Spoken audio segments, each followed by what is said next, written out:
Now I'd like to share with you the questions that we went over from last time. The first question that was asked was, when you said true happiness is found in doing God's will, what did you mean by that? And when my husband and I were dating, I ended up failing God, and I had sexual intimacy, which resulted in my first pregnancy. This was a difficult time for me because I could instantly feel the effect of being separated from God by my sin. I didn't feel the same peace in my heart. So I tried to maintain a life of prayer and reconcile my relationship with God. God still remained faithful, however. I had a high-risk pregnancy, but I didn't have any complications throughout the pregnancy, nor any during labor. I had my daughter, Sophia Grace, in December of 2017, and I finally married through the Catholic Church in September of 2018. So I feel that I can truthfully say that I found my own happiness when my life and my heart were completely filled with God's presence. There was such a change, being with God, and I never want to go back or go away from being in that. The second question that was asked was, when I worked at the restaurant, I had an incident when I helped a fellow coworker, and could I share a little bit about this? A coworker of mine, she lost her teenage daughter to brain cancer, and she was buried in hospital bills and behind on rent. So a few days before the funeral, she was selling bracelets to come up with the funds, and she asked me if I wanted to purchase one. And I felt the urge to say, come back to me at the end of the day, and whatever that you need, I'll just give you that amount. So that night I made my donation, and 2 weeks later I was working a night shift, and it was a very busy night. This man called me over, and I said, "Yes, sir, how can I help you?" And he said, "I've been observing you for the past couple weeks, and I noticed that you are always smiling and you help out. You're a hardworking person, and I believe that you deserve this." And he tosses a $100 bill onto my tray, which was filled with dishes like this. And I told him, I can't accept this. And he said, "Yes, you can," and he got up. Now, I'd never seen this man before, and I wasn't his server either. When he looked at me, I felt that God was telling me in a way that I was doing a good job. And it was almost as if he were foreshadowing, when you give, God gives you more. And my coworkers, they nicknamed me as having the $100 smile. The third question that was asked is, as a mom and as a wife, what advice could I give to lead children in the faith? And to me, praying the rosary as a family is probably the most important part of starting in the faith. The time that you set apart together, and Mary's intercession is really important. I feel that younger children, like my daughter, she's 2.5, under age 5, they're like to copy what we do, so they might join along. And I also feel that parents should be knowledgeable about our faith. I recommend the Formed app. There's so much information on Catholicism on there. And for older children, like preteen children, I do recommend learning about the saints. Formed also has a lot of children's programs. And a movie for this age group is I Prefer Paradise, and it talks about the life of Saint Philip Neri. It's a very fun movie. For teen children and young adults, I do recommend learning about Blessed Pier Giorgio Frassati, and also learning about why the Catholic Church teaches what it does.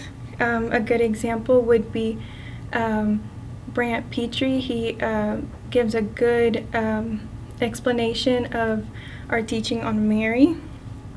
And for couples, I recommend reading Christopher West's book called Good News About Sex in Marriage, which is based on the teachings of the theology of the body by St. John Paul II.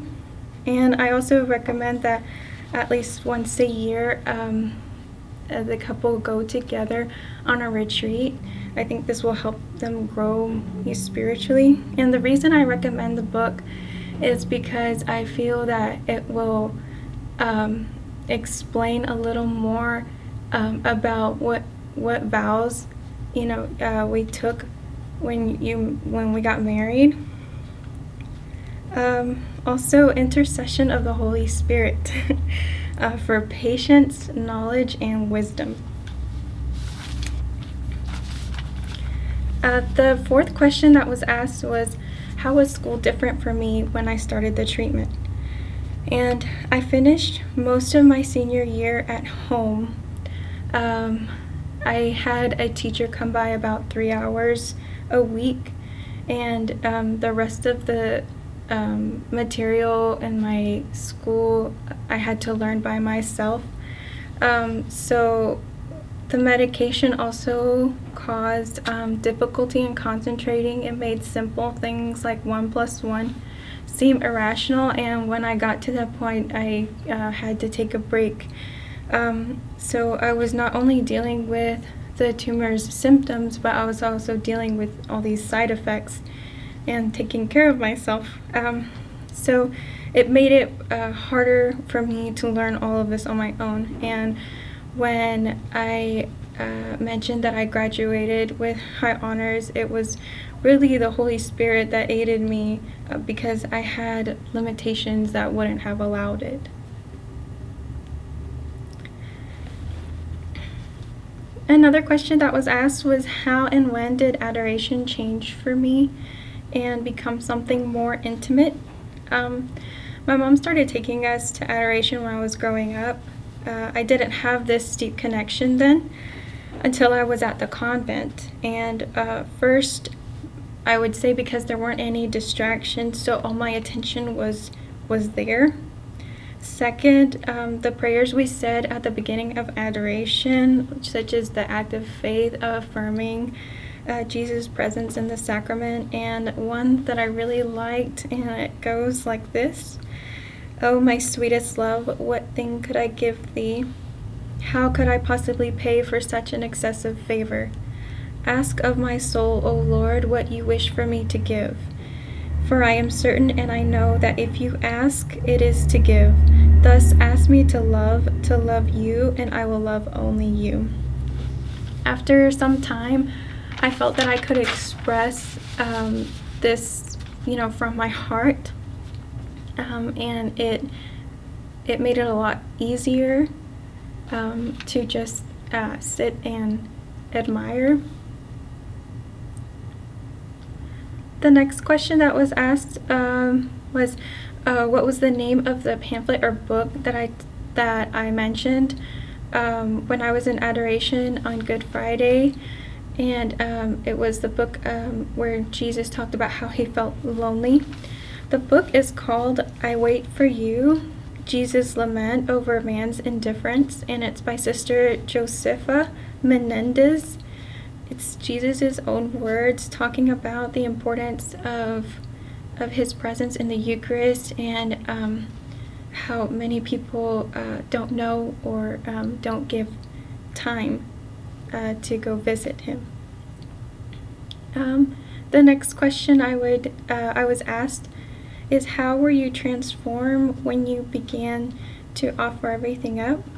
And I noticed that with time, as I began offering up every part of my day, I was not only healing physically, but I also felt that I was healing spiritually, from any past sins, or from any wounds that I may have from other people that may have hurt me and things like that.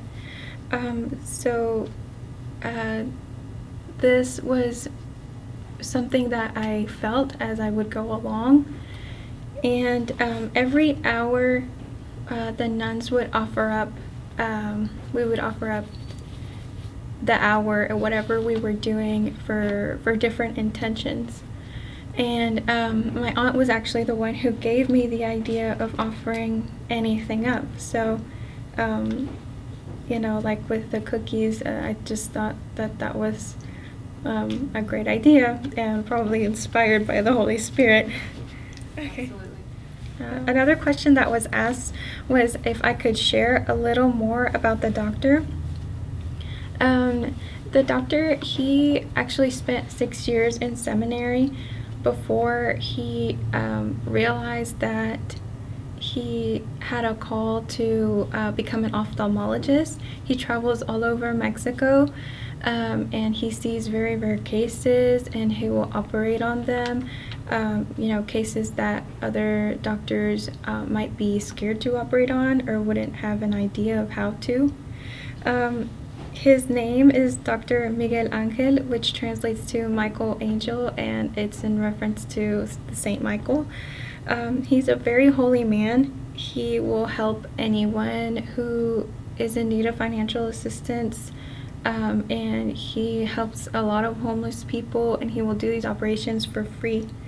The clinic is open day and night, so sometimes after working a 24-hour shift, he would hop on a bus, and the ride is about 12 hours, go to the poorer areas throughout Mexico to see these people that needed his help.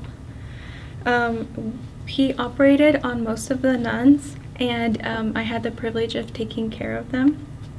So since I knew all of the steps to recovery from my own operation, and in Thanksgiving we would bring food to the entire staff, not just the doctors but also anyone who worked there, and I think it was something beautiful to be able to give something back. And the other thing that I wanted to share was about my pilgrimage to Talpa. Talpa, there's the Virgin of Talpa. She is the most visited site in the state of Jalisco in Mexico, and I decided to go with my friend Lupita, and we would go walking. So we carried a backpack with essentials, water, something sweet, a fruit, toilet paper, and we would walk. Usually we started at midnight. We'd walk about 15 hours or so. The trip was a total of 33 hours, and there is a truck, and it will carry like our blankets or anything extra, and there will be stops along the way, so if you felt that you couldn't go on, you could rest in the truck. And we would start walking at midnight, and the scary thing was that on the first day you could hear kind of like the coyotes in the background. It's a desert area, so it was very hot during the day but very cold during the night.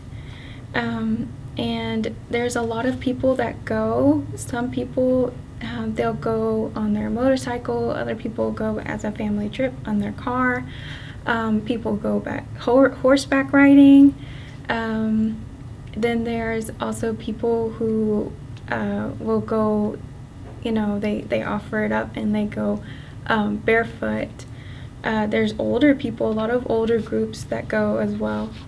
And the beautiful thing about this is that we would cross, all this area, and the entire time we would be singing hymns. It was a very beautiful trip.